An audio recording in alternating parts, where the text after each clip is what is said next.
Bom, prezados, dá boa noite aí a todos. São 20 horas e 15 minutos aqui em Volta Redonda, né? A gente está aqui no Vírgula Hub de Inovação. Pedir desculpas aí pelo atraso, né? Mas a gente está aí numa semana de eventos e de inauguração, tá? Esse evento especificamente, né?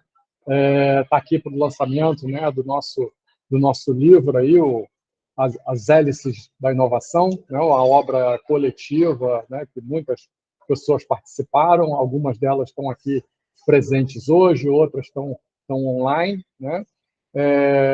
Pedir também a paciência de vocês aí com alguns probleminhas técnicos, né? A gente está aqui fazendo uma experiência, né, do conceito do digital, né? A gente está aqui, né? Vários de vocês estão aí nas suas casas, nos seus espaços, vendo a gente online, né, através do Google Meet, e a gente tem aqui, né, uma audiência, uma presença aqui que está com a gente, né, uma pequena audiência aqui nessa sexta-feira que está com a gente aqui em Volta Redonda, tendo a oportunidade, né, de estar tomando contato aí com o livro e com a nossa experiência. Essa noite a gente reuniu os autores dos capítulos que estão baseados aqui em Volta Redonda, né? Então nós temos o André Ora, né, administrador aqui do INB, né, nosso parceiro aí de muitas publicações ao longo dos anos, né, de viagens e outras coisas mais, tá? E a gente tem aqui também a Marília Chocaí, né, também autora de um dos capítulos, né, e que tem também uma atividade grande aqui dentro do nosso grupo de pesquisa, tá? Basicamente, né, nós três e vários outros aí que estão por aí, integramos o Triple Helix Research Group, né, que está baseado aqui no programa de pós-graduação em administração da UF, né, da Universidade Federal Fluminense, campus aterrado aqui em Volta Redonda, né? Temos uma trajetória aí de longos anos nessa construção, tá? E esse livro, para a gente, estar lançando esse livro é um momento muito importante, é o congressamento aí de vários anos de esforços, de projetos, de pesquisas, né?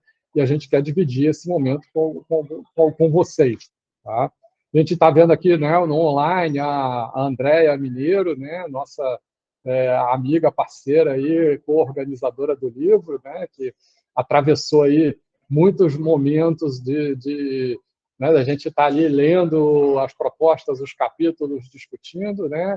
Tem aqui a Renata Laroveri também uma das autoras, né? Agradecer a presença de todos vocês. Tem pessoas que estão aqui com a gente, né? Também, né? Familiares aí, o pessoal da UF, da FOA. Agradecer a presença de todo mundo, tá? E vamos dar início, né, à nossa sessão mais especificamente. Obviamente, né, professor pesquisador é uma praga, né, se deixar a gente fala, faz apresentação enorme, dá aula, né, sobre o assunto. A ideia, obviamente, não é essa, né? A gente vai estar, na verdade, mostrando um pouquinho do livro para vocês, né, incentivando que tenha que vocês busquem, né, o livro e os conhecimentos aí decorrentes dele, né? Eu vou compartilhar minha tela aqui para que a gente tenha a possibilidade de estar olhando alguns pontos.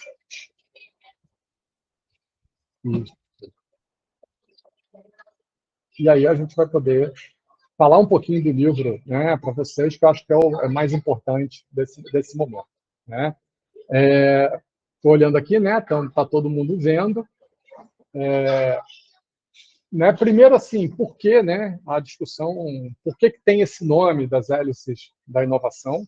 Né? Na verdade, a gente vem trabalhando aí há um conjunto de anos com o conceito da Triple Helix, mas surgiram outros conceitos, né, com 4 hélices, com 5 hélices, né, representando aí a sociedade, representando a ideia das relações entre atores acadêmicos, empresariais, governamentais e da sociedade como um todo, né?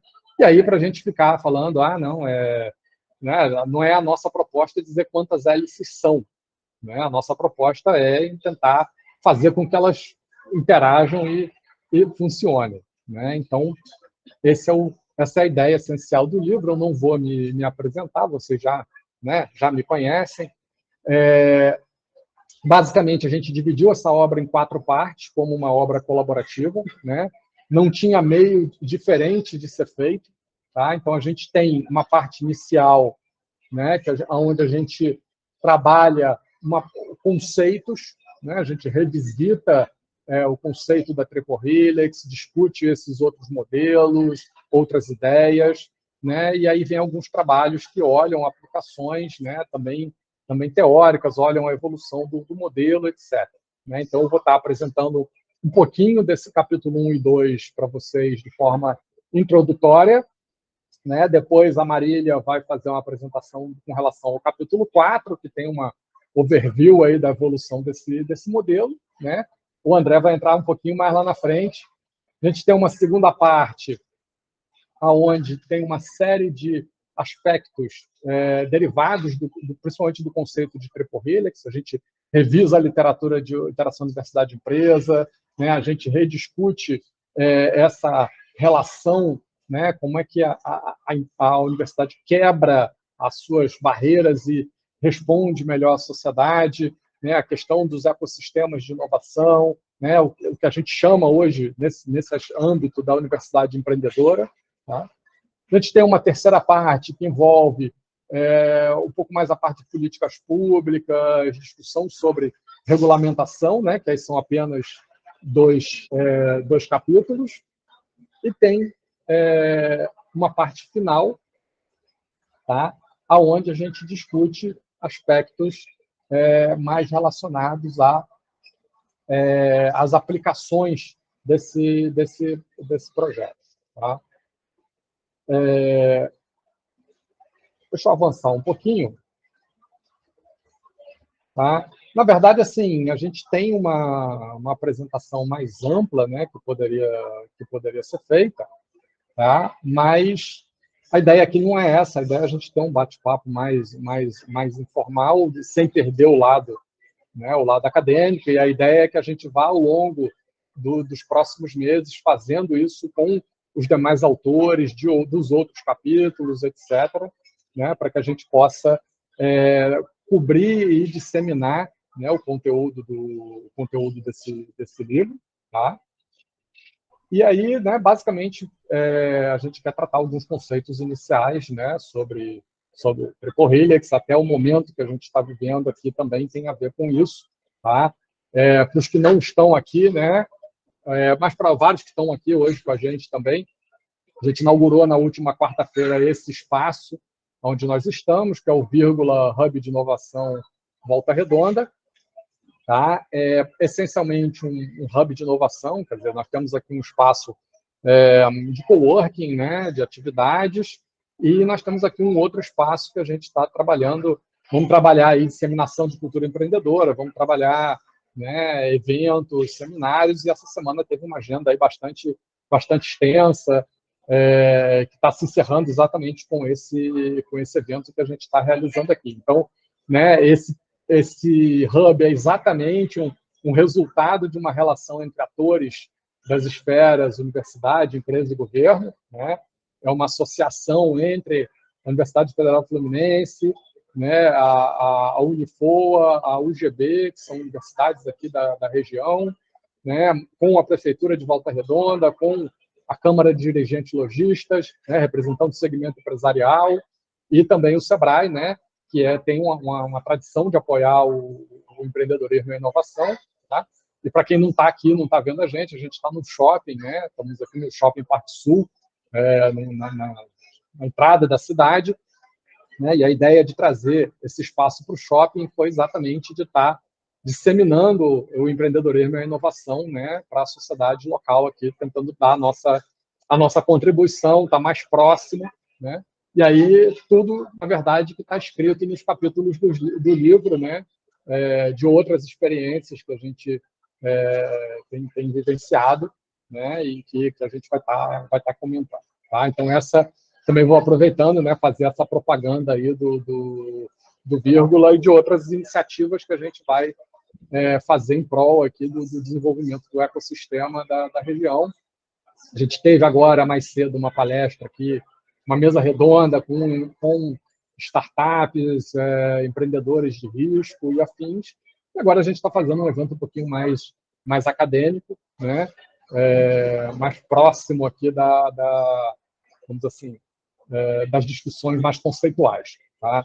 Basicamente, né, fazendo aí um revival, né, uma volta lá ao início da história, quer dizer, a primeira vez aí que o termo Triple Helix é utilizado, né, com esse foco na área de gestão é no início de 1995, né, num trabalho publicado num periódico europeu por esses dois autores, os professores Henry Hetzkovitz e Lutz Leiderdorf, né, e que apresentavam uma ideia de se modelar, né, os atores econômicos em esferas superpostas, né, basicamente aquele diagrama de Venn que a gente aprende, né, na escola, tá? E discutir os efeitos das interações entre esses atores. Né? E aí isso é um elemento chave para a discussão aqui da Triple Helix. Eles começaram, né, a escrever de forma mais estruturada, avançando, né, nas ideias, no detalhamento das ideias. Né? Tem uma série de artigos aí de 96 e 97 que trabalharam essas ideias, e começou uma série de eventos acadêmicos, que são as Triple Helix Conferences, né, que a gente vem participando e acompanhando ao longo dos anos. Tá? Obviamente, essa colaboração entre Hetzkovitz e Leiderdorf, ela foi muito frutífera, né? Ela foi aí basicamente de 95 até 2002, temos um leque aí de publicações que hoje a gente já chama de publicações clássicas, né, para a gente, tá? Que aí vai ao longo desse período. Essencialmente, essa proposição dessa superposição, né, e aí analisar as áreas de interface, né, entre relações aqui bilaterais e trilaterais, né, e entender nesse processo de interação entre os atores o que acontece.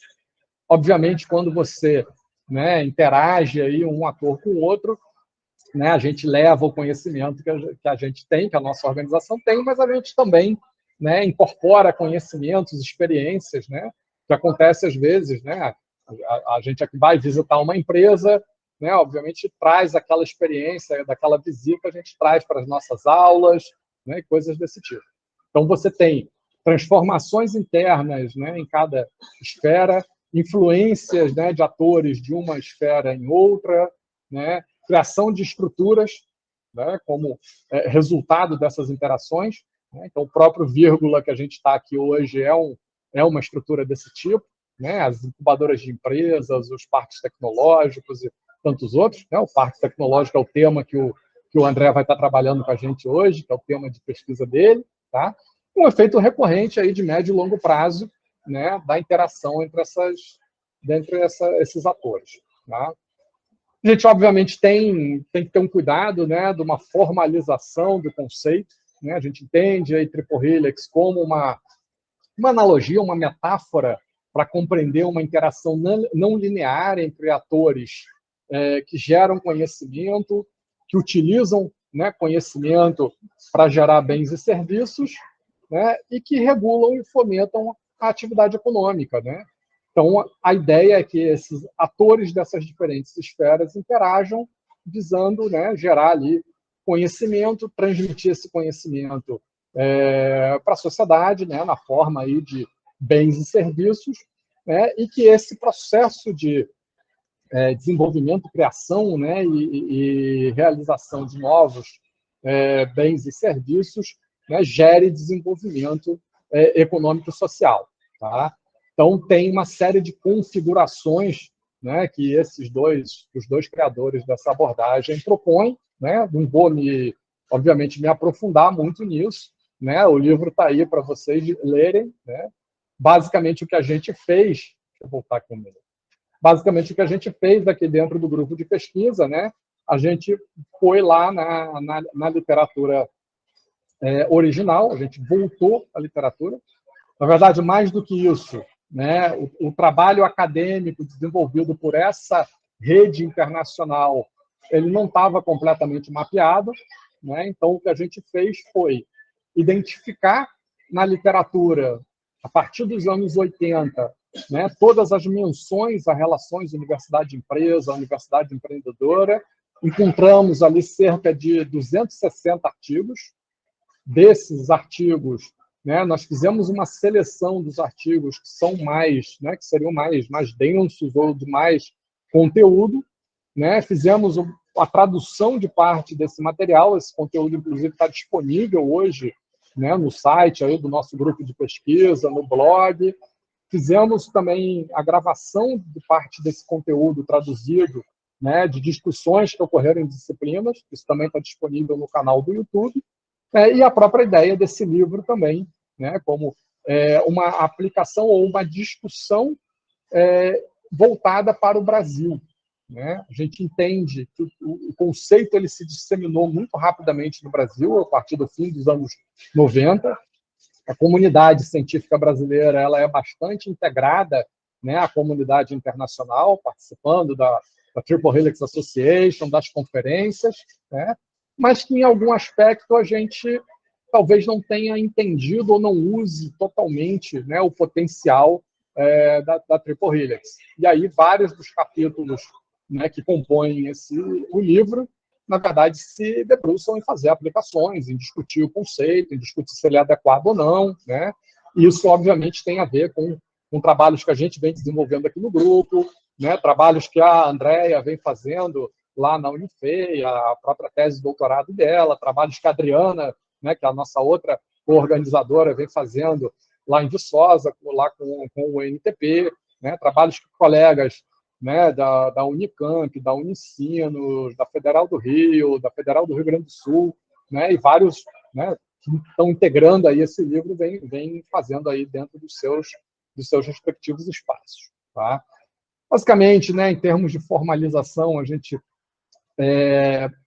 olhando a Triple Helix enquanto movimento acadêmico, né, a gente entende as conferências como elemento central, né, e aí estou falando um pouco mais aqui da conferência, dos movimentos, né? A Marília vai falar um pouco mais aí do ponto de vista dos trabalhos acadêmicos. A gente entende que a Triple Helix foi aceita rapidamente, tanto, né, lá fora, nos países centrais, né, nas economias mais desenvolvidas, quanto aqui no Brasil, né, e em outros países de economias em desenvolvimento, exatamente por ser uma explicação mais adequada, né, a entender aquela sociedade em transformação do fim do século XX, transitando de uma economia industrial, de produção, consumo e massa, para uma economia do conhecimento, né? Entender que esse processo de inovação cada vez mais exige, né, conhecimentos que são gerados num ambiente acadêmico, né? E a ideia de que a gente está vivendo hoje, né, na verdade, uma transição sem fim, né? Que é uma revisão do conceito da transição da ciência sem fronteiras, tá? Que vem lá do fim da Segunda Guerra. Tá? E aí, ao longo dos anos, né, várias contribuições dos autores seminais foram aparecendo e uma rede foi sendo estruturada em volta desses autores. Né? A gente tem uma série, obviamente, de antecedentes ao modelo. A Triple Helix não aparece do nada. Né? Na verdade, existe toda uma discussão sobre modelos ou metáforas para compreender o processo de inovação que vem lá dos anos 60. Né? A ideia do sistema, aliás, vem do fim da Segunda Guerra, né? A ideia do sistema linear de inovação, a ideia dos modelos, né, Science Push, aliás, Technology Pull e outras coisas nessa linha, né, que eu também não vou entrar aqui, tá? E principalmente as ideias mais contemporâneas do Triângulo de Sábato aqui no Cone Sul, né? Aqui no Brasil principalmente, influenciada pela CEPAL, e a ideia do Sistema Nacional de Inovação, né, que essa é amplamente conhecida. Tá? Triple Helix, na verdade, tem uma base, né, científica, uma base teórica bastante sólida, né, passa por vários conceitos, como a navalha de Ockham, as interações das tríades do Simmel e outras coisas mais, tá? E é uma metáfora essencialmente sociológica, né? É uma construção teórica para se entender como que essas relações acontecem, né? E aí novas publicações foram acontecendo, né? O modelo foi amadurecendo, as interpretações, as aplicações, né? Muitas regiões, países, sociedades que já praticavam esse tipo de interação, né, passaram a dizer, olha, peraí, nós já estamos fazendo isso, vamos agora, né, entender, vocês estão explicando coisas que a gente está fazendo no mundo real, vários outros grupos olharam e falaram, não, peraí, né, entendemos agora o que a gente não está fazendo direito, vamos fazer, né? Quer dizer, na verdade, não que esses modelos anteriores estivessem errados, mas talvez que as explicações não eram tão completas, né? Então, o próprio sistema de inovação ele foca muito nos atores e foca muito na indústria, né? No setor empresarial, que é quem efetivamente coloca a inovação no mercado, né? Triple Helix ela não nega isso, mas ela fala que a universidade tem mais relevância nesse século XXI em função dessa necessidade de se gerar novos conhecimentos, tá? E aí, o processo do Hetzkovits e Leidersdorf vem mais ou menos até 2003, produzindo ali massivamente em conjunto. Depois tem uma segunda década onde eles seguem por caminhos diferentes, mas dentro do mesmo, né, guarda-chuva, tá? O Leidersdorf ele tem, né, uma base mais voltada para cientometria, sistemas complexos e dinâmicos, mensuração de relação entre atores, e aí ele vai, né, trabalhar nessa direção. Tem livros aqui, o Knowledge Based Economy, o Sociological Theory of Communication, né, e outras publicações. Né, é um autor absurdamente prolífico. Tá? E o Hetzkovits ele vai numa outra direção, né, trabalhando mais próximo desses atores intermediários.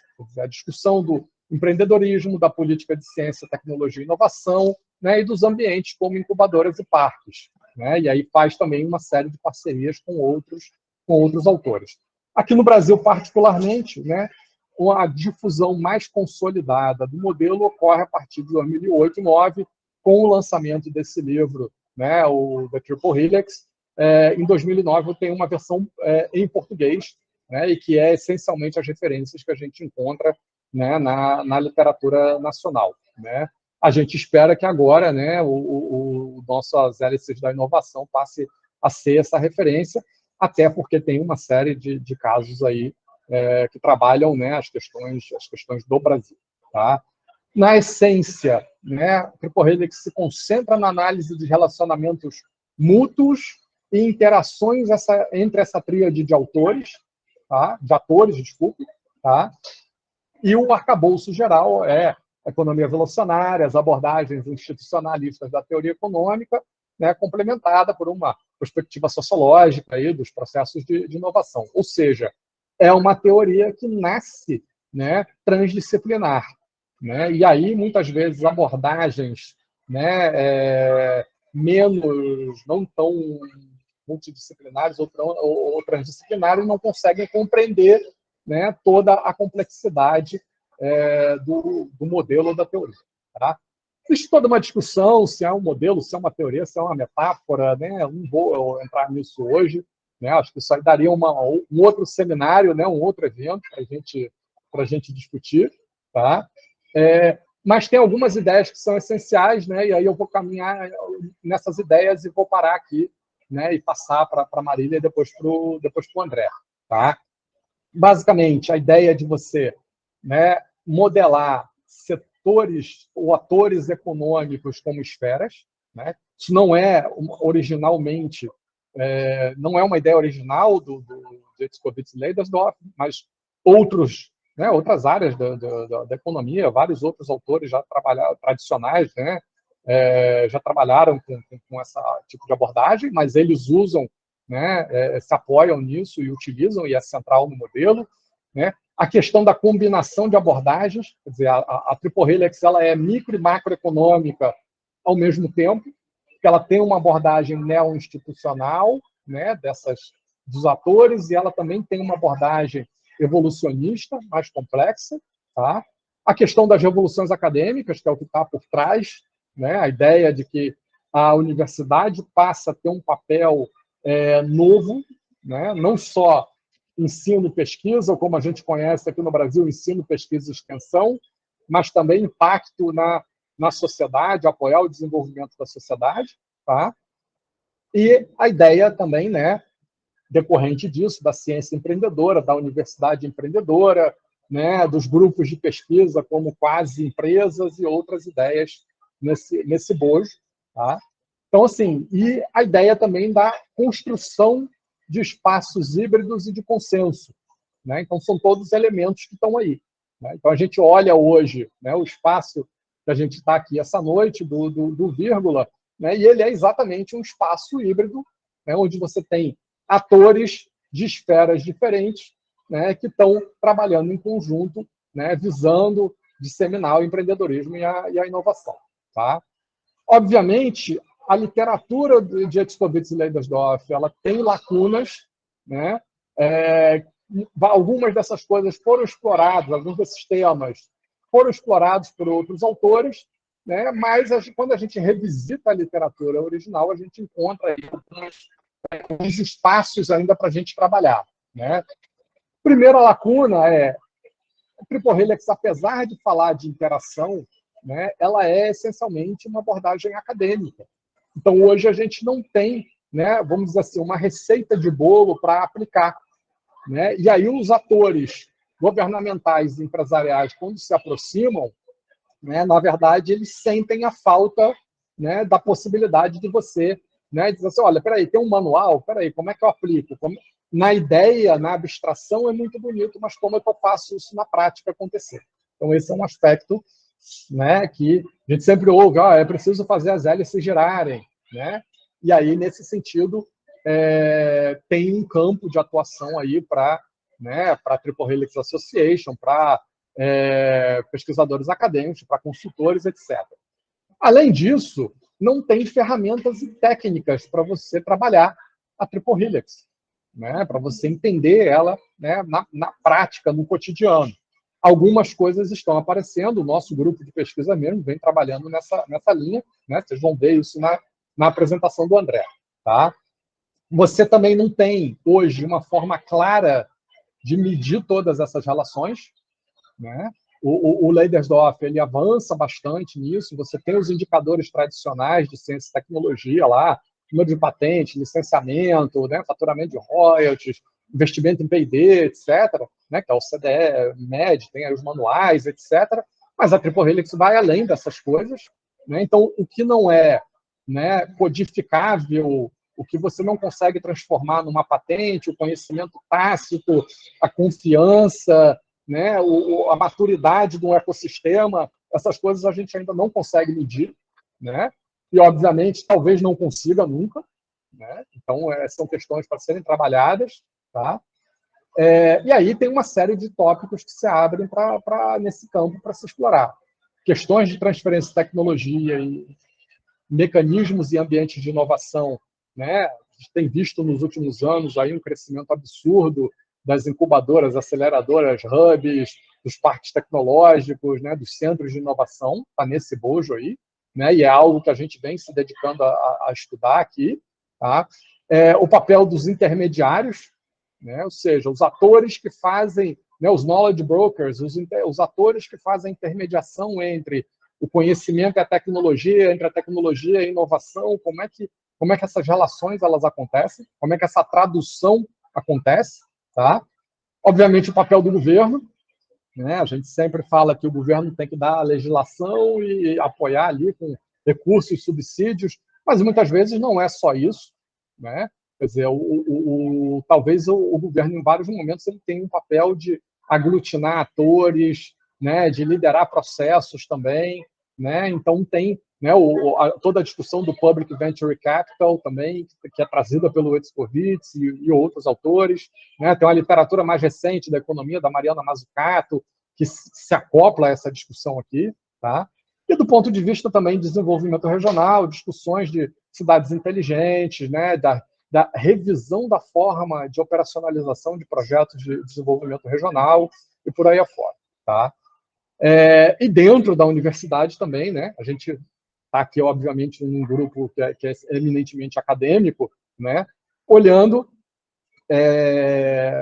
falando dos outros atores, mas a gente também tem que fazer a autocrítica, né, e olhar também a necessidade de transformação desse ethos acadêmico, né, e a gente vê a emergência de um papel de um gestor acadêmico, né, ou de um administrador acadêmico, que é um pesquisador que, ao mesmo tempo, tem ele tem um lado, né, científico, mas, ao mesmo tempo, ele é capaz também de fazer essa tradução, né, e de dialogar com esses atores das outras esferas, né, o que não é simples. Né? A gente sempre tem a perspectiva de que a figura do empreendedor, do empresário, do gestor, né, são a mesma coisa, mas elas, pelo contrário, elas não são a mesma coisa, né? E é muito raro você encontrar pessoas que tenham todas essas competências numa só. Na verdade, você precisa reunir essas competências em atores distintos. Tá? Obviamente, a literatura de Treporrelix tem uma série de ideias que estão, né, inacabadas, que elas estão em aberto, que elas foram levantadas ali, uma conjectura feita num artigo, uma discussão de um congresso. Né? Então, a ideia de circulação de pessoas, a ideia de espaços, de criação de espaços, né? A própria ideia da inovação aberta. Né? A gente olha muito hoje que a transformação de uma empresa para interagir com atores, com a universidade, com o governo, passa pela reconfiguração da gestão do conhecimento daquela organização e da implantação ali da inovação aberta, né? A discussão da sustentabilidade e do meio ambiente que tá aí, né? Questões agora mais pontuais da indústria 4.0, da quarta revolução industrial, né, da globalização ou dessa desglobalização, ou desse momento que a gente está vivendo aí de transformação desses arranjos, tá? E questões aí de confiança, conexão entre níveis micro e macro, tem um campo amplo, né? E a gente até sinaliza isso para que, né, novos pesquisadores que estejam se aproximando da temática, possam participar e tenham temas aí para trabalhar suas dissertações, teses e afins. Tá? Deixa eu avançar aqui mais um pouquinho. Tá? Obviamente, a gente fez todo um apanhado sobre essas modernizações da Treporrelix. A Treporrelix tem mais de 25 anos agora, né? E aí agora vão aparecendo novas ideias, novas aplicações, vão aparecendo, né, modelos com 4, com 5, com 6 hélices, né, com um número infinito. O próprio Leidersdorf fala, bota quantas hélices quiser, né, e depois você se vira para analisar. Né? Basicamente é isso que ele fala. Eu não vou também entrar nisso agora aqui com a gente, acho que também é um outro papo para um outro momento, né? Mas deixar uma agenda de pesquisa, né, futura. Tá? Tem avanços em direção a uma teoria. Quer dizer, eu entendo a Treporrelix como uma metáfora ou uma abordagem, não como uma teoria. Então, ainda precisam novos construtos serem acoplados para que a gente tenha uma teoria. Né? Então, tem várias ideias inacabadas e conexões com outras ideias que estão aí. Né? A ideia de estudos comparativos entre países, que talvez seja um próximo passo aí que a gente, né, tem interesse em fazer, porque hoje existe uma rede internacional. Né? As lacunas a serem preenchidas, principalmente a questão da aplicabilidade, das ferramentas, da mensuração dessas relações, né? E novos campos de desenvolvimento, né, para novas aplicações, para que efetivamente a gente possa dar uma contribuição, né, ao desenvolvimento regional. Tá? Eu vou parar por aqui, né, dizer para vocês aí que essa noite a gente está fazendo, na verdade, um combo aqui, né, está lançando o livro e também está fazendo aqui a divulgação de produtos anteriores aqui que estão junto ao nosso grupo, um livro anterior lançado em 2017 sobre a gestão da universidade pública, e a gente tem ainda algumas versões, alguns exemplares do livro, né, original de 2008, né, de uma reedição que foi feita depois em português. Eu vou parar a minha apresentação aqui, né, vou sair de cena, né, e vou passar a palavra para a Marília falar um pouco, né, sobre a experiência dela com a Treporrelix. Eu espero não ter me alongado muito, e depois a gente bate um papo aqui, abre para conversas. Marília, por favor. E aí, gente, boa noite. Eu vou me dividir a atenção aqui e ali, né? Porque, enfim, estou feliz de estar aqui. Eu vou pôr para compartilhar alguns slides. Vocês estão me ouvindo bem aí atrás? Tá? O capítulo 4, ele partiu de uma curiosidade, na verdade, uma questão central, né? Uma curiosidade quase que inquieta, uma inquietude nossa de pensar o quê? Será que a Triple Helix chegou no auge? Será que o movimento acadêmico chegou na maturidade? Será que a gente pode dizer isso a partir das publicações? Entender que tudo evolui, né, que tudo faz parte desse processo de evolução, seja teórico, seja prático, ele é necessário para entender onde a gente pode ter mais crescimento e mais ajustes, né? mais melhorias dentro desse próprio modelo. Então, a gente fez uma análise bibliométrica e também uma análise de rede, que é um outro trabalho que vai sair em um outro momento, mas a gente traz aqui para vocês a análise bibliométrica. Os autores, né? Eu, a professora Simone, o Marcelo e o professor Alexandre, nós três da Universidade de São Paulo e o Marcelo da Federal Fluminense. Eu vou pular aqui, porque o Marcelo já falou disso tudo, tá? Então, eu vou pular esse slide e me atentar direto ao capítulo. É o seguinte, dentro de todas as publicações, obviamente que a gente enxerga os seminais, que são o Leidesdorff e o Etzkovitz, como os principais da rede. Obviamente, eles pensaram no modelo, eles estruturaram o modelo, né? Mas aí, de um tempinho para cá, mais especificamente em 2020, ou seja, há 2 anos atrás, 2 autores, Kai e Lato, falaram o seguinte: existe uma mudança, existe uma evolução natural, uma transferência natural de autores, né, pesquisas acadêmicas usando mais a quádruple helix e a quíntuple do que a tríplice. E aí a gente ficou assim, será que dá para a gente identificar isso mesmo? Será que a gente consegue ver que existe essa transição? Né? E para isso a gente pegou uma análise técnica, teórica, com o BiblioShine, que é uma ferramenta do UR, software estatístico, para poder compreender. Nossa base de dados ela é de 1.125 artigos, né? E ela não tem limite de ano. A gente queria pegar as primeiras publicações mesmo que usavam o termo Triple Helix até agora. Então, as primeiras que a gente achou foi em 1992. Aqui está mais ou menos a nossa query de busca, né? Vários termos distintos sobre Triple Helix para a gente conseguir ampliar mesmo e pegar mais trabalhos publicados. E aí a gente achou 5.184 trabalhos que a gente assustou. Falou, mas espera aí, isso tudo tem a ver com inovação? Isso tudo é dentro da gestão e da economia? E aí a gente viu que tem um termo muito parecido na medicina, que fala de hélices tríplices, e aí a gente teve que cortar, fazer realmente as filtragens e tirar os artigos da área médica para estar realmente nos artigos da área de business, né? de negócios. E aí chegamos no número, né, 1.125 artigos. Essa pesquisa, ela foi feita principalmente no mês de novembro, a gente refez essas buscas depois, em alguns meses, né, de 2022, mas os números não mudaram tanto, então ficou mesmo a busca inicial de novembro. E aí a gente teve algumas descobertas interessantes com essa análise.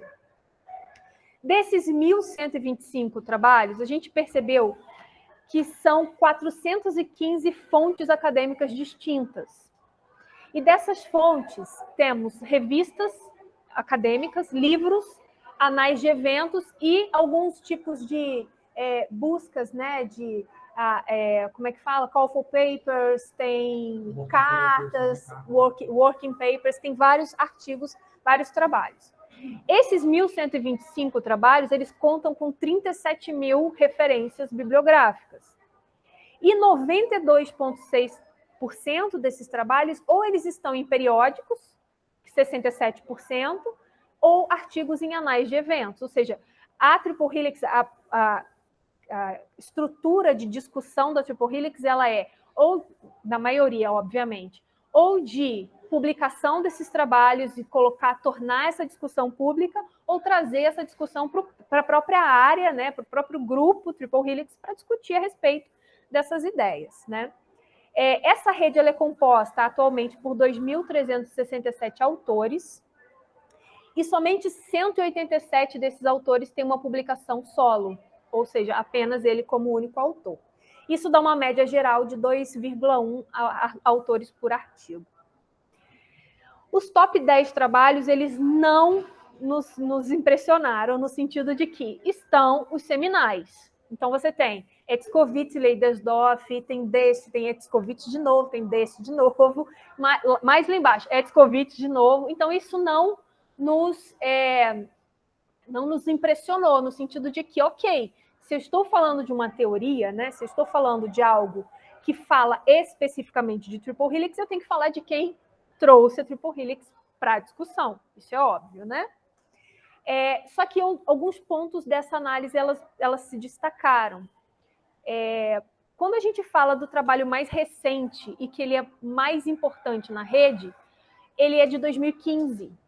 Ou seja, tem 7 anos de publicação desse trabalho, e você percebe que os sinais de força de publicação começam a aparecer aí, tá? Mas isso ainda está no campo da suposição. Os 20 autores mais relevantes, a gente tem, novamente, Leidersdorf e Hetzkovits, mas nós temos a presença de pessoas importantes na quádruple e na quíntuple helix também, que são o Kai e o Karajanis. O Karajanis é quem propôs junto com... Como é que é o nome do outro? Com Campbell. Gente, eu sempre esqueço o nome do Campbell, é uma injustiça. Mas ele está lá junto, é uma injustiça. Mas, enfim, Karajanis está lá entre os top 10 dos autores mais relevantes da Triple Helix. E o Karajanis é quem fala o seguinte, não, peraí, vamos colocar a quádruple e a quíntuple, que é a triple, tá? E o Kai, junto com o Latour, que falou o seguinte, não, mas não tem mais tanto Triple Helix, tem quádruple e quíntuple, e isso é natural, ok. Então, mais um sinal, mais um alerta para nós. Aqui, dentro da produção desses 20 autores, a gente percebeu que Leidersdorf e Hetzkovits, que são as 2 primeiras linhas, eles têm uma produção alta e constante durante os anos, né? Você vê que à medida em que o conceito é disseminado, você vê vários outros autores entrando nessa rede, nessa lógica, e permanecendo por um bom tempo, mas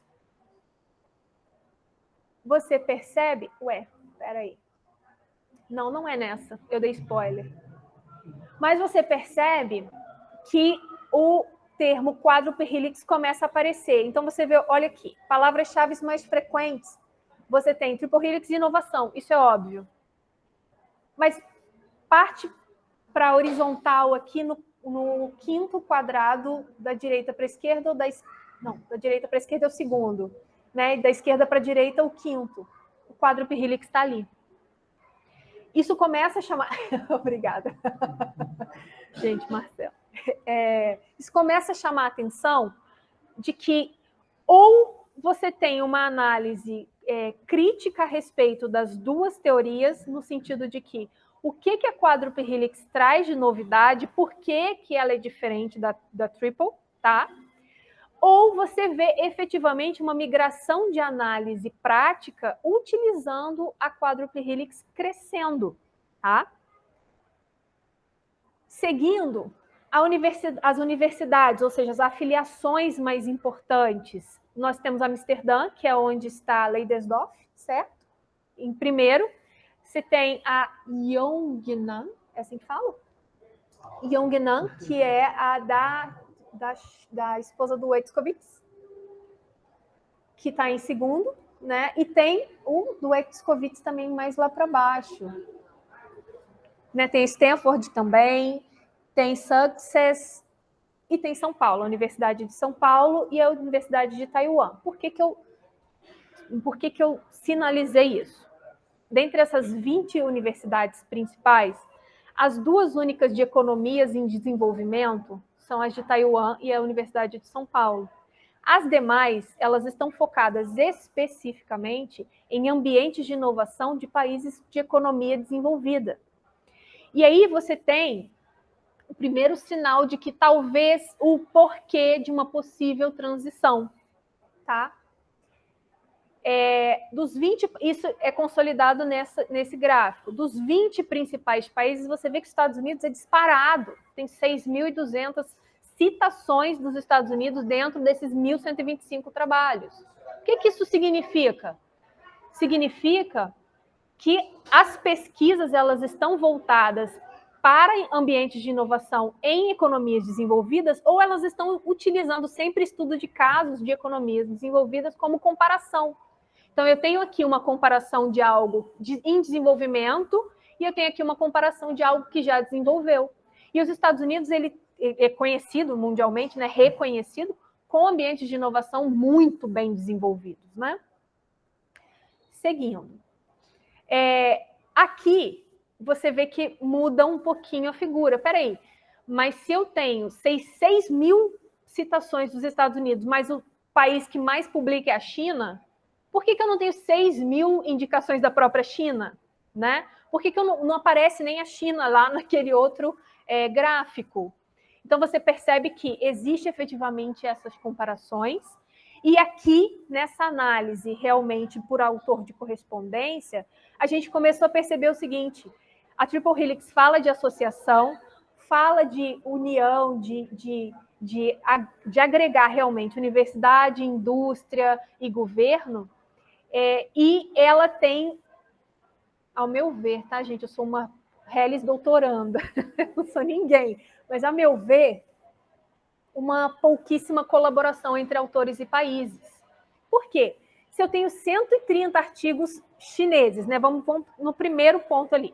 Se eu tenho 130 artigos publicados da China, eu tenho o single publication, que significa que eu simplesmente estou publicando com autores chineses, e eu tenho multiple, que estou publicando com autores fora da China. Eu tenho, desses 130, 102 entre o meu próprio grupo, né, dos chineses, e o múltiplo eu tenho apenas 28. E se você vê, esse número ele não vai mudando tanto. Ele muda relativamente. Então, você vê que a Inglaterra, relativamente, ela tem um excelente nível de colaboração. Você vê relativamente os Estados Unidos, né? E você vê o Brasil como o maior de colaboração. Tá? Então, você tem o maior número de publicações no single, você tem os Estados Unidos, os Estados Unidos com o maior número de colaboração, e você vê o Brasil no quarto lugar, com 63 publicações. Gente, por que isso é importante? Por que eu estou sinalizando países, publicações, pessoas, palavras-chave? Porque a gente começa a conseguir enxergar as sinalizações de um movimento concreto. A partir dessas nuances, a gente percebe realmente que ali está tendo uma evolução, uma movimentação.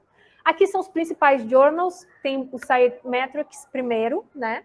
Ele disparado com 71 publicações, a Research Policy também está, e lá embaixo, no meio, não tão embaixo, deixa eu contar. 1, 2, 3, 4, 5, 6, 7. No 7º lugar está o próprio Journal da Triple Helix, né? Então você vê que o Journal da Triple Helix ainda não está em primeiro lugar sobre Triple Helix, tá? Até marquei ali. Aqui que era o spoiler. Quando você fala do Trend Topics, você está falando o seguinte: dentro de todos esses 1.125 trabalhos que a gente olhou, nós temos os assuntos principais, né, o core daquele trabalho, daquele estudo. E aí, você vê em primeiro lugar a Quadruple Helix. E você vê a Quadruple Helix mais atual. Eu marquei aqui para ficar mais fácil. Vamos lá. A Quadruple Helix está em vermelho. E você vê que o mais próximo e o número de publicações delas, que são os tamanhos das bolinhas, ela é maior em 2020, e a partir de 2020 ela tem um desenvolvimento. Em 2017, você vê o crescimento da Triple Helix, que você vê na linha verde. E na linha azul, que pode ser considerado como triple helix também, porque é o termo indústria, universidade e governo, então é triple helix, você vê um movimento mais para 2015, tá? Então você vê outro movimento de desaceleração de um conceito e de aparecimento de outro. Isso significa substituição? Ainda não. Isso só significa realmente um destaque da quadruple helix entrando realmente nesse mindset dos pesquisadores. Qual que é a conclusão que a gente chegou? É lógico que aqui não está o estudo inteiro, tem que ler o capítulo, tá, gente? Tem que comprar o livro. O que a gente pensou? A gente quer realmente entender essa evolução temática.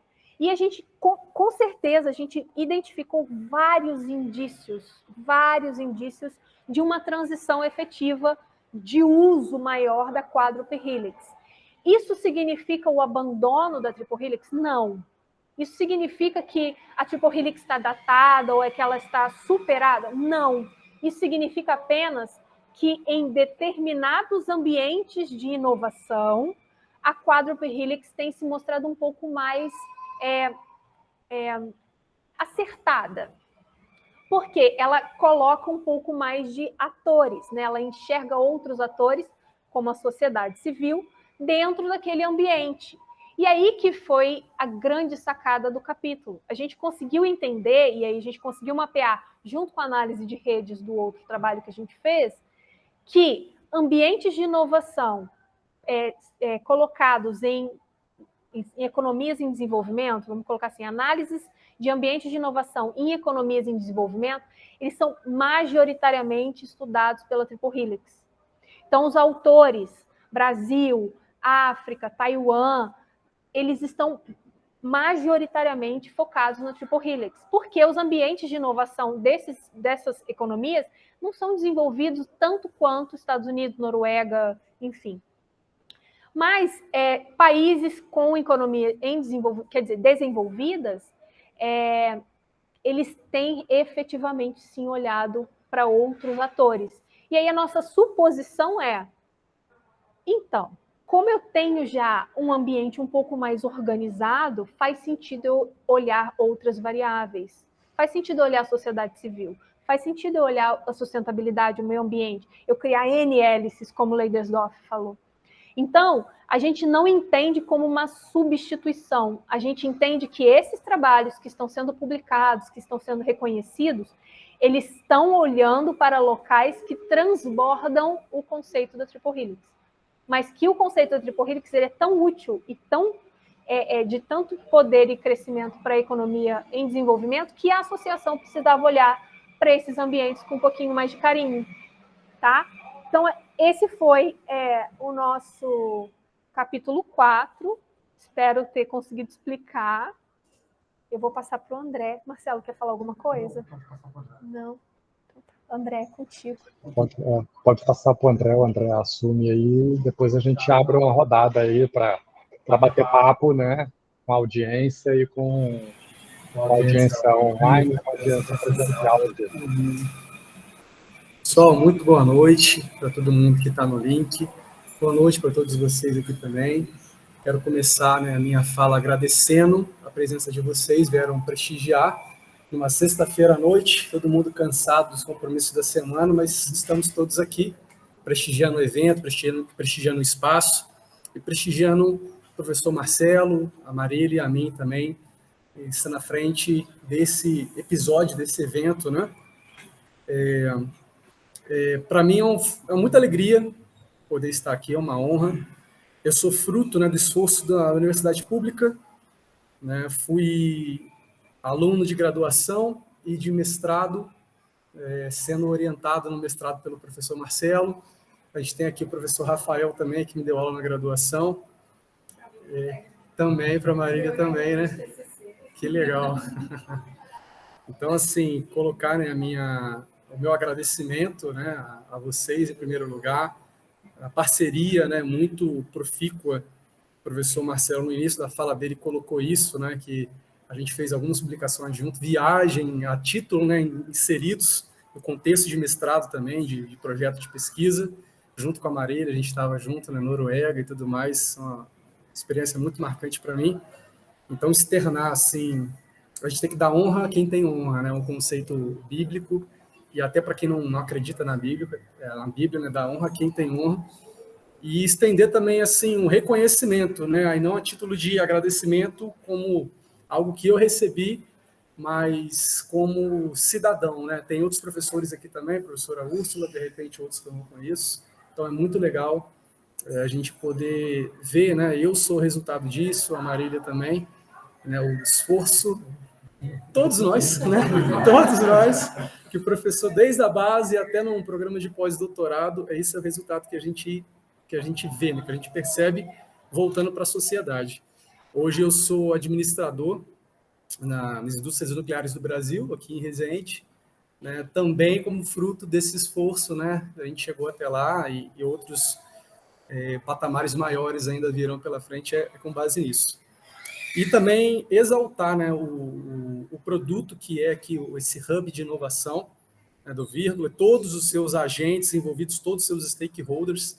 Eu estive, assim, um pouco de forma tangencial, né, inserido nessa discussão como fruto do meu projeto de pesquisa, de dissertação, até uns anos atrás, né, eu sei que estudando até todo esse processo, eu sei que ele não é recente, ele é fruto de anos e anos já de conversa, de esforço, de dinâmica de interação entre os agentes da academia da nossa região, né, de vários atores também da indústria e empresários, e também do poder público. E o Hub é um desses produtos, né, um desses resultados, e eu acho interessante, é muitíssimo interessante. Eu lembro que quando eu tive a ideia, o interesse de fazer meu mestrado, né, eu procurei o professor Marcelo por uma afinidade, né, passar por umas 2 cadeiras, pelo menos na graduação. Poxa, professor, além de falar de temas que eu gostava, que é estratégia e tudo mais, inovação, ele era muito acessível, né? Não é rasgação de seda, não tem necessidade disso. Vou procurá-lo. E aí ele colocou na mesa, olha só, minhas linhas de pesquisa são essa, eu abracei na hora. Poxa, que incrível. E é muito bom isso, né? Quando você tem uma ideia, ela vai, né, ao encontro daquilo que o orientador está propondo. E aí, essa temática da Triple Helix, para mim, né, há 3, 4 anos atrás, era assim, novidade.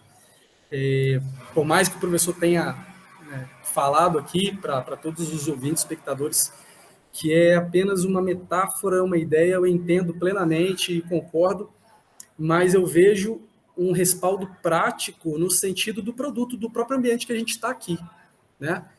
Toda essa discussão de inovação, né, passando lá, perpassando, né, uma discussão mais antiga, Triângulo de Sábato, década de 70, e avançando, desembocando, né, no nosso contexto aqui, de realidade presente, né, 2022, outubro, Volta Redonda, Parque Sul, esse espaço do Hub de Inovação. A gente fala de aceleradora de empresas, a gente fala de Hub de Inovação, de incubadoras, e a gente tem esse espaço aqui. E é interessante ver justamente essa evolução do modelo, né, que a gente fala sobre a quarta hélice, o poder público não, desculpem, a sociedade, né, a sociedade civil presente nessa discussão. E no caso nosso aqui, a gente tem o SEBRAE, sempre muito presente, né, muito envolvido, CDL, que por mais que seja uma associação de dirigentes e lojistas, são representativos em muito da nossa sociedade também. A gente está dentro de um shopping, né? E aqui tem presentes aqui, não apenas acadêmicos, mas, né, meu pai e minha mãe estão aqui. Né? A gente está, várias pessoas passando aqui, eu estava, antes do nosso evento começar, percebendo algumas pessoas paradas, olhando, gerando uma curiosidade. Né? Colegas que não têm essa proximidade com essa discussão teórica, nada disso, estão a parte dessa discussão, mas me chamaram, né, na rede social, André, o que é isso que você está promovendo? E eu podendo explicar, poxa, que legal, onde é que é? Eu falei, no Parque Sul, pô, que bacana, em shopping, né? A pessoa vem para consumir, para se distrair, e aí acaba, né, sendo apresentado esse conceito também. Então, isso é muito legal, e eu poder, ainda que de forma bem diminuta, fazer parte disso, é muito bom, né? Então, falei um bocado demais também, deixa eu fazer a apresentação do capítulo em que eu pude estar escrevendo, né, junto com o professor Marcelo e a Marília. relator ficou um jogo de comadre danado esse capítulo, né? Foi. Eu entrego logo. Então, esse é o título, né, do capítulo. Como eu já citei, ele é baseado no meu projeto de pesquisa da dissertação do meu mestrado. A ideia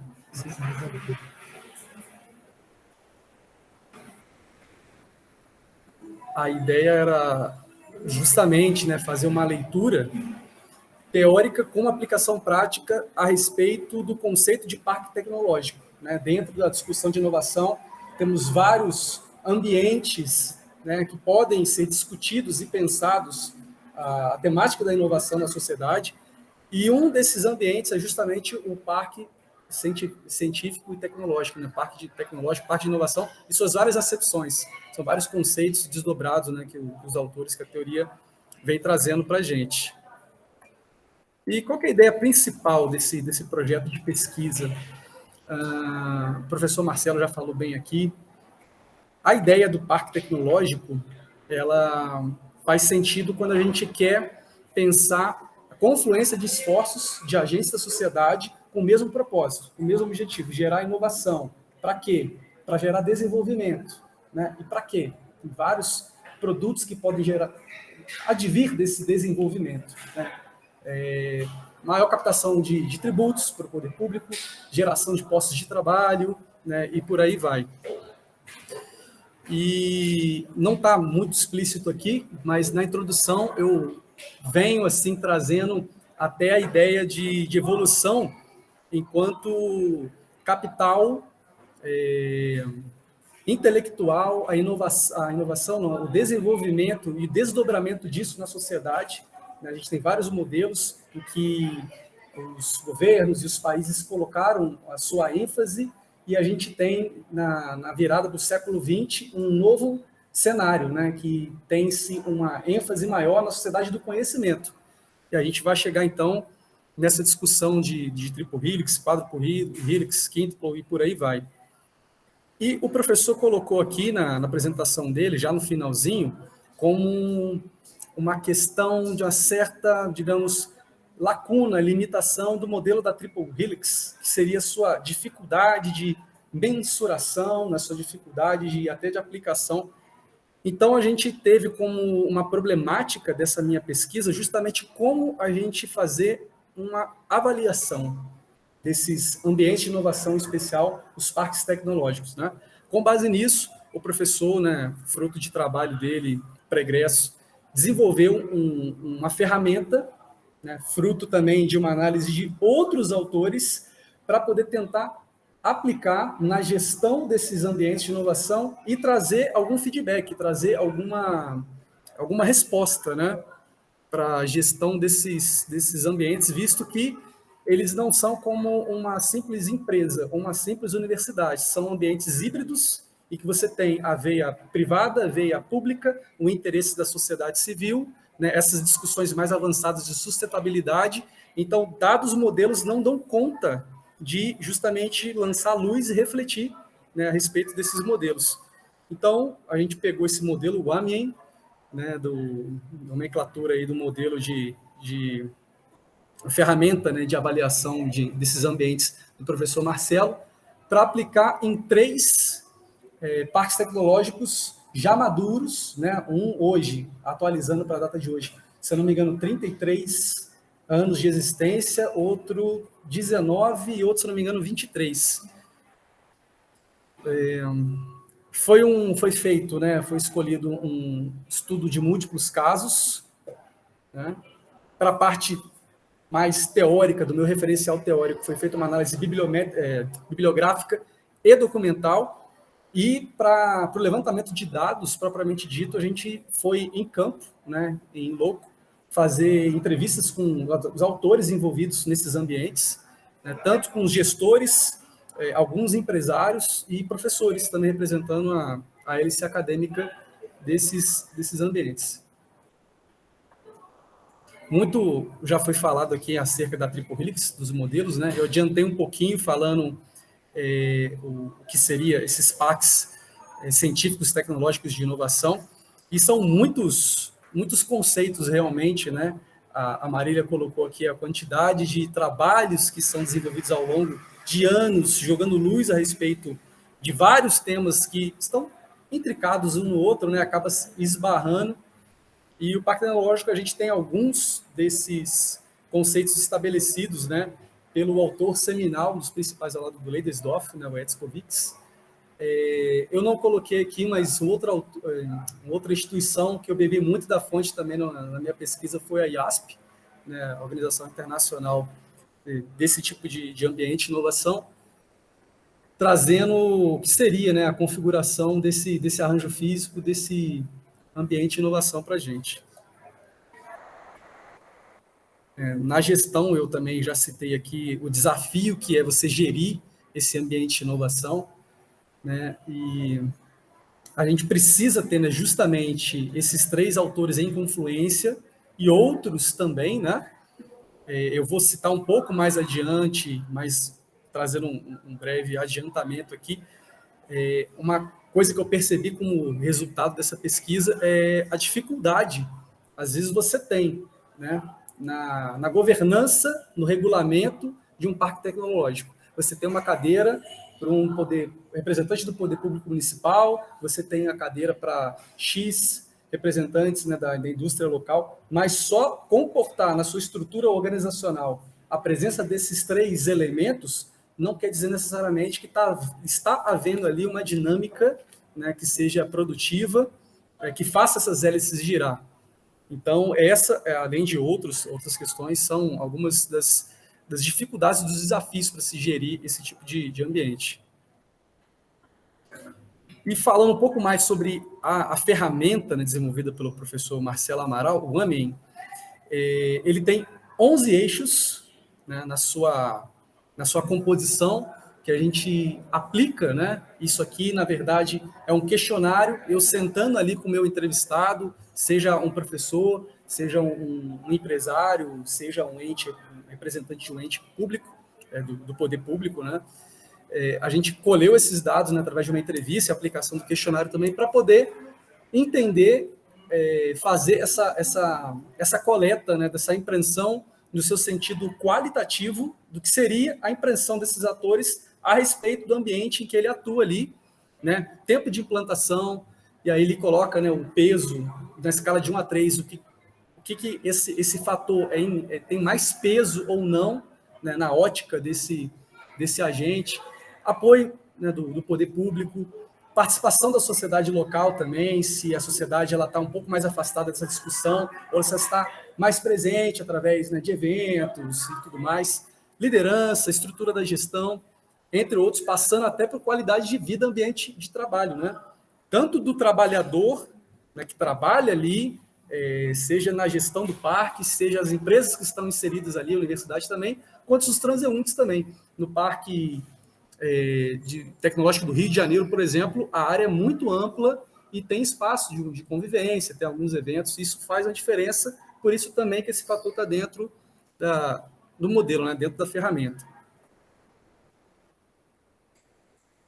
E aí a gente tem aqui, né, uma métrica nos dizendo para a gente, né, que tempo de existência, por exemplo, de 1 até 8 anos tem uma maturidade baixa, né, indo até mais de 15 anos, uma maturidade alta. Isso é, digamos assim, o escopo da ferramenta. Na prática, não necessariamente isso vai se traduzir como verdade, né? Eu vou mostrar um dos slides mais adiante, que a gente tem um dos parques mais antigos, apesar da sua antiguidade, seu avançar em anos, isso não se traduziu em maturidade. Mas, como base, a gente tem essa classificação, né? O apoio governamental, da mesma forma, presença apenas em reuniões esporádicas mensais, trimestrais. Se essa participação, esse apoio governamental se dá tão somente em ter uma cadeira, né, ali no conselho, isso não vai se traduzir em apoio necessariamente, né? Agora, presença de subsídios, incentivos, né, tributários, aí a gente já está falando de uma discussão um pouco mais relevante para o modelo. Envolvimento da universidade, da mesma forma, né, se tem convênio, se não tem, se realiza parcerias cedendo estagiário, facilitando esse trânsito, né, dessa mão de obra para as empresas e por aí vai. E aí, falando, né, dos 3 parques que foram objeto da nossa pesquisa, o primeiro deles é o Parque Tecnológico do Rio de Janeiro. É um parque que fica ali dentro da cidade universitária, na Ilha do Fundão, no Rio. Ele tem como seu principal agente, como não poderia ser diferente, a UFRJ, e também, né, grandes agentes ali, como a Halliburton, a Petrobras, tem seus laboratórios de pesquisa dentro, né, inseridos dentro desse contexto. Hoje, quem faz uma gestão e responsável, grande parte pela pesquisa ali, é a COP, né, o Programa de Pós-Graduação da UFRJ. É um parque que é muito bem estabelecido, já foi eleito o melhor parque tecnológico, né, do nosso país. O segundo parque pesquisado, visitado, foi o BioRio. Ele também está localizado no mesmo local ali, também no Fundão. Ele é um parque mais antigo, que já foi muito profícuo em desenvolver pequenas e médias empresas no setor de biotecnologia, é seu ponto forte, né, seu carro forte, mas teve alguns problemas de governança que abalaram a estrutura, né, e a continuidade das atividades de modo mais desenvolto desse parque, e hoje ele está um pouco mais engessado nas suas atividades, ainda permanece ativo, né? Feedback de alguns entrevistados é que a estrutura até que é boa, é razoável, né, a localização geográfica, mas esses problemas de governança, de gestão, acaba colocando-se como um empecilho, né, para que tenha um desenvolvimento maior das atividades, né, e da performance desse parque tecnológico.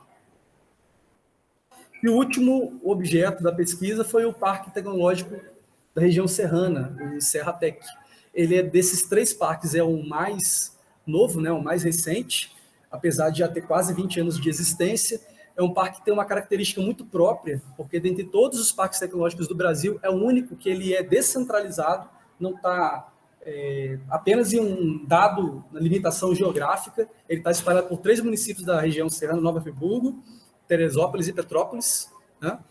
E ele já teve uma presença maior do poder público ali atuando. Hoje em dia é mais essa questão que eu citei de uma cadeira no conselho de administração, presença em algumas reuniões, que faz com que ele não tenha tanto incentivo, né? Hoje, os maiores atores ali é o Laboratório Nacional de Computação Científica, né, que é o carro forte, acaba puxando um pouco dessas atividades ali, né, mas já teve uma veia muito forte, né?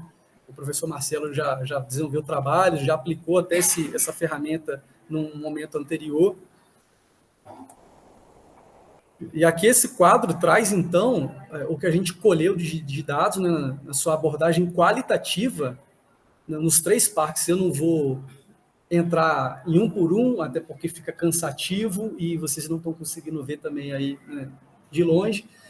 Mas, assim, pegando alguns pontos que chamam mais atenção, a gente tem o BioRio, por exemplo, né, que eu citei, é o primeiro parque, o mais antigo, e apesar disso, né, ele, né, na abordagem quantitativa, né, eu esqueci de dizer que o AMIN ele tem esse viés quali-quant. Ao mesmo tempo que ele tem a abordagem qualitativa, ele também traz a abordagem quantitativa.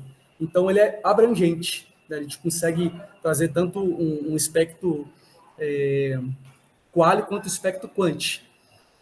E o Parque BioRio, ele é o mais antigo, né? E ele teve, assim, um apoio governamental mais no começo. O Parque Tecnológico do Rio de Janeiro, ele tem o poder público mais atuante no formato de fomento, né, através de órgãos como o FAPERJ e outros. Né? O espaço físico do Serratec, ele se destaca justamente por essa questão de ser descentralizado, né? A gente tem a questão da governança que eu citei no BioRio, que faz com que tenha uma gestão turbulenta, né? A gestão, esse destaque, né, esse protagonismo, no caso do Parque Tecnológico do Rio de Janeiro, ele é atribuído, isso mais na sua gênese, né, e assim, com grande responsabilidade, para se tornar um ambiente que é ao Maurício Guedes, né? É interessante que assim, um único personagem consegue puxar, né, a depender do seu esforço, do seu carisma, dos acessos que ele tem, né? Enquanto que no BioRio isso se dá de forma diferente. O critério que eu acho interessante também é o critério de divulgação e promoção, né? Justamente por ter um problema na gestão, na organização do BioRio, não existe praticamente, né, esforços de divulgação que poderiam fazer com que esse espaço fosse mais aberto para a sociedade, fosse mais procurado pelas empresas, né, tivesse um interesse maior, até por organizações também acadêmicas e gerar parcerias, que acaba levando a essa questão. A abordagem quantitativa, a gente consegue ver em números, e aí salta mais aos olhos, né, fazendo uma confluência de toda a questão do peso, que se dá de 1 a 3, e da nota, fazendo a multiplicação, a gente consegue chegar na coluna aqui, né, no total de cada parque, fazendo o somatório dos 11 fatores, a gente tem esse resultado. Parque Tecnológico do Rio de Janeiro, nota 62, BioRio, 51, e Serratec muito aproximado, 49. E é interessante que a literatura dá conta que a classificação de um parque tecnológico ele ser considerado como um ambiente de fato maduro, preparado, pronto, não perfeito, né? Mas que se mostre de fato como que entendeu o seu papel, está pronto ali para se desenvolver os atores que fazem parte dessa dinâmica, de 75 até 100, né? Então, a gente está falando de um parque tecnológico que tem mais de 20 anos de existência, que está numa localização geográfica privilegiada, né, junto a uma das maiores universidades, né, em termos de peso, de produção acadêmica, que é o Rio de Janeiro, né, com presença de grandes empresas, né, de vários segmentos da indústria, óleo e gás, cosmético, por aí vai. E ainda assim, nessa classificação, aos olhos dos próprios atores que ali estão envolvidos, não alcançou esse nível, né, essa alcunha, né, de um parque desenvolvido. É um parque que ainda demanda desenvolvimento. E os outros aqui são características, né? Sofreu com problemas, né, de ingerência, de governança, e o terceiro também, talvez até muito por conta dessa descentralização, né? A gente está falando de 3 prefeituras, né? A prefeitura por si só tem vários problemas locais para dar conta, e aí você juntar esses 3 centros com interesses distintos, ainda que fazendo parte da mesma região, talvez seja um desafio muito grande, justamente em termos de governança, para poder ter um fomento maior, né? Ter esse trabalho para desenvolver esse ambiente de inovação.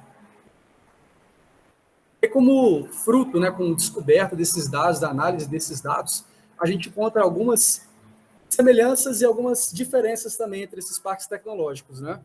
Todos eles existem, né, há quase, algum deles mais de 3 décadas, outra 2, outra quase 2. Né? O Parque Tecnológico do Rio de Janeiro mais bem sucedido em termos de geração de emprego e oportunidade, né, e produtividade acadêmica.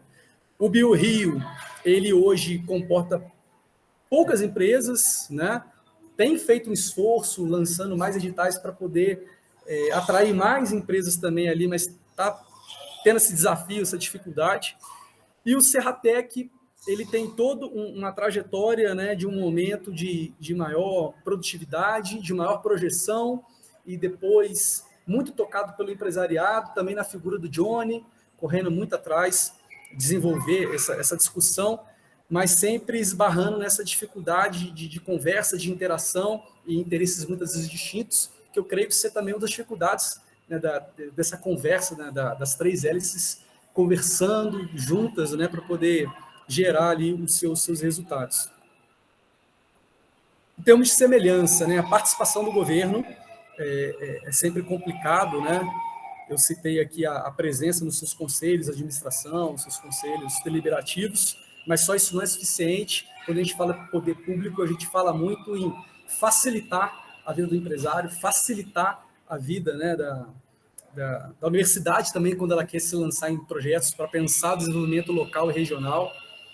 Participação da comunidade local, muitas vezes é difícil, né, a gente promover um evento e trazer, e também é algo assim que não é novidade, né? Isso é sabido pela comunidade acadêmica até, é se fazer entender pela comunidade, né? Um trabalho de divulgação, né? De publicação que seja mais palatável. Eu lembro do professor fazendo um esforço, pedindo para a gente falar em 1 minuto, como se fosse assim, explica o seu tema de pesquisa para sua avó, de modo que ela entenda, né? E aí a gente está aqui falando para o público acadêmico, ok, mas se a gente quiser, de fato, trazer a comunidade, a gente precisa, né, traduzir isso em termos simples para o seu João, para a Dona Maria, gerar um interesse não só pelo cenário bonito, mas para a discussão que a gente está falando aqui, isso fazer sentido, reverberar na mente, né, do cidadão e trazer para a próxima discussão.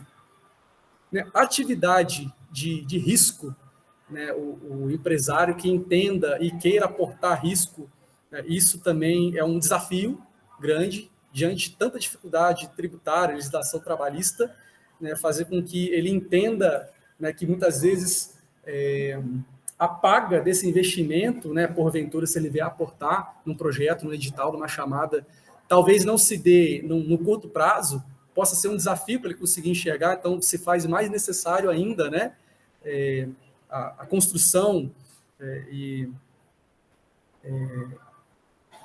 a gente se voltar, né, enquanto agentes, né, desse cenário tríplice aqui, para poder trazer os empresários também para a discussão. Os parques tecnológicos não têm uma independência legal, todos esses 3 parques visitados, eles fazem parte, né, o Parque Tecnológico do Rio de Janeiro, ele faz parte da estrutura da Universidade Federal do Rio de Janeiro. O Parque BioRio também, ele tem uma governança que está ligada ao FRJ. E o Serratec também, ele até tem uma composição ali, mas não tem um CNPJ, por exemplo, né, que possa contratar funcionários, né, fazer uma gestão ali um pouco mais profissional, né? E aí isso também gera desafio. Você fica engessado, e aí fica, né, uma responsabilidade você pedir um indivíduo ou outro para poder chamar as reuniões, organizar ata, esse tipo de questão. Então, se apresenta também como um empecilho, né? Eles não apresentam problema com espaço físico, nenhum desses 3 parques pesquisados, né? E os 3 têm os discursos, né? Os seus atores ali sempre colocam, né, no discurso deles a questão do desenvolvimento econômico local, né, e regional. Quanto diferença, né, apesar dos 3 não terem problema de espaço, a estrutura são diferentes, né? O Parque Tecnológico do Rio de Janeiro e o BioRio possuem equipes para organizar e gerenciar os ambientes, né? No caso do Parque do Rio, são servidores públicos, inclusive da universidade, que são alocados para poder atuar ali na organização. Já o Serratec fica por conta, e o próprio empresário entusiasta do projeto, né, que quer permanecer tocando, não quer que deixe de existir, né, e aí ele coloca o esforço do caixa da sua empresa e o esforço de reunir, né, as pessoas ali. Né, e no Rio de Janeiro, o Parque Tecnológico do Rio de Janeiro, a UFRJ tem esse papel influente, né, através da COP, né, em grande medida, para poder gerar a inovação, né, gerar a produtividade acadêmica ali. Fazendo um comparativo aqui, né, na análise, juntando, né, a abordagem qual e quant do AMEN nos 3 BACs, a gente tem que no viés qualitativo, no BioRio, né, ele foi classificado assim, em alta conta, em alta medida. Da mesma forma, o Parque do Fundão. O Serratec teve uma média classificação, enquanto no seu viés quantitativo, o primeiro, né, teve uma média classificação, o Parque do Rio também, e o Serratec ficou ali com a medalha de bronze. Né, e como conclusão, a gente pode trazer, né, que são vários desafios, né, é muito legal a gente sair da esfera da discussão teórica, né, da análise de papers, de artigos de livros, desses autores todos que foram citados aqui, e partir para a teoria, né, junto ali com os atores que não apenas ficam na academia discutindo, que é importantíssimo, porque é a discussão teórica que vai desembocar na prática né? Esse esforço aqui, por exemplo, tem muito a ver com isso, mas quando você olha, senta ali com alguns dos empresários, por exemplo, do BioRio, e conversa ali das dificuldades, né? E justamente você consegue perceber, né, a conclusão, a dificuldade que é você tocar algo assim no dia a dia, e isso emergiu como feedback, né, das conclusões dos resultados da minha pesquisa, né?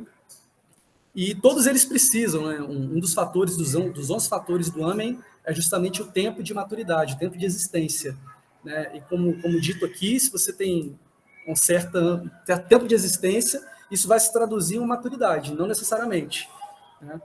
É uma das conclusões a que se chega, né? Que tem muitos desafios pela frente ainda, não só em parques tecnológicos. Eu tenho certeza que se a pesquisa fosse aplicada a aceleradores, a incubadoras de empresas, a gente teria talvez resultados parecidos, né? Que podem voltar como um sistema que se retroalimenta para dentro da universidade para manter essa pesquisa, né? E traduzir de novo como output, né, para o mercado, para as empresas, para os empresários, para sempre tendo essa dinâmica, essa conversa, essa mútua ajuda, a fim de gerar, né, o que se espera: inovação, desenvolvimento, progresso, né, não só em termos de Volta Redonda e região, mas estado do Rio de Janeiro até Brasil.